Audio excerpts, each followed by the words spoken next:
Hi everybody, thanks for tuning in. I figured I'd make a video about this little gadget that I just got. So for a while, I think since we've had this RV, we have used this Reese tow power tongue jack or tongue lock or whatever, ball lock. I don't know what these are called. I can put a link down in the description, and it's done the job. It's been fine for the most part. It's worked, and it served as a deterrent for the most part. But I don't think it's very. It's been kind of a pain in the rear to use a little bit, and also I think somebody could just hit it with a hammer and break it off of here, right? I've seen lots of videos about these just been broken and people stealing trailers, right? So like I said, we use it mainly as a deterrent. Now the one thing that it's kind of a bummer about it is, and let me get the key here. Where's that key at? Here we go.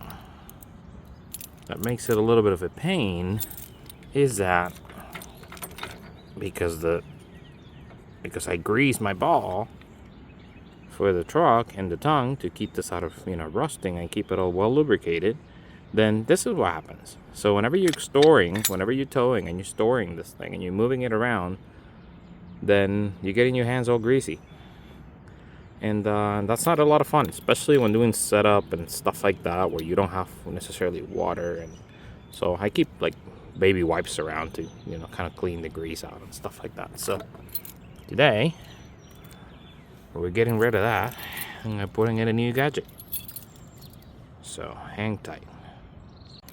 Alright, we're back. So this is the new gadget that we're putting in. So this is a pin lock made by Bulletproof hitches. My truck drop hitch is a Bulletproof product. It's a really well made hitch, and this is actually a really quite cool and interesting gadget, right? There's a bunch of other companies that make them. This was fairly inexpensive. I think it was $20 on Amazon. I'll put a link on the description below. So I saw it and I was interested. It was really cool, and just kind of a way of locking the trailer out without having to have the big mess that we deal with that thing. Now, so I'm doing this one-handed. So what I'm gonna do is I'm gonna remove the pin lock. So that'll be the only thing here that we have to keep in mind. So what I'm gonna do, I think, is let's go and install this thing. Again, one-handed, not the best approach for this, but we'll figure it out. And voila, that's it. So we can just lock this guy here. It's all just screwed in, so very, very, very basic mechanism. Then after it's locked, just take it back a half a turn, and then that's it. So there's no taking that guy out of there. And then, because I don't want to have to deal with this, what I'm going to do is I'm just going to put it through here.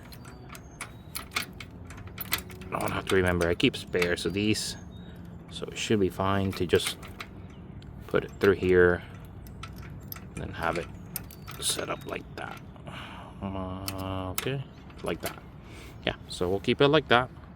And then we have both there stored. Now there's nobody that will lift this out of here, so there's no way that a ball can go through, and we can actually test that just with this lock itself. Let's go and do that. Let me zoom out a little bit. Excuse the video production, right? This is all low budget stuff.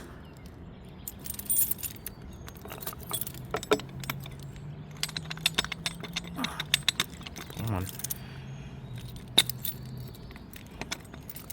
Might be easy to just drop the phone. Alright, let's pause this here. Okay, so the way that this would work is if you go to hook up, there is no mechanism to lock it, right? This ball goes through here, but you can't lock the ball. Now this is a 2-inch, and this expects a 2 5/16, so obviously it goes through, but there's no locking mechanism, right? You can't really lock the ball, right? If you can see, the pin, it's actually the pin lock is down, or the tongue lock is down, and the ball just, there's no mechanism to lock it, so that immobilizes it there. Yeah, so the one cool thing would be to find some sort of blank or something to cover down here. as part of this, but I think this is a pretty simple solution and kind of cool. So I'll leave it installed. It's supposed to rain in the next couple days. See how it holds up. I'm concerned about, perhaps rust and stuff like that. Now this one has been there for a long time, and I use it all the time, right? I leave it on for the winter and stuff like that. So there's a little bit of surface rust on this one, but it's held up fairly well.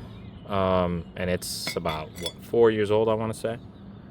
So we'll see how this one holds up, and I'll provide an update and a review later.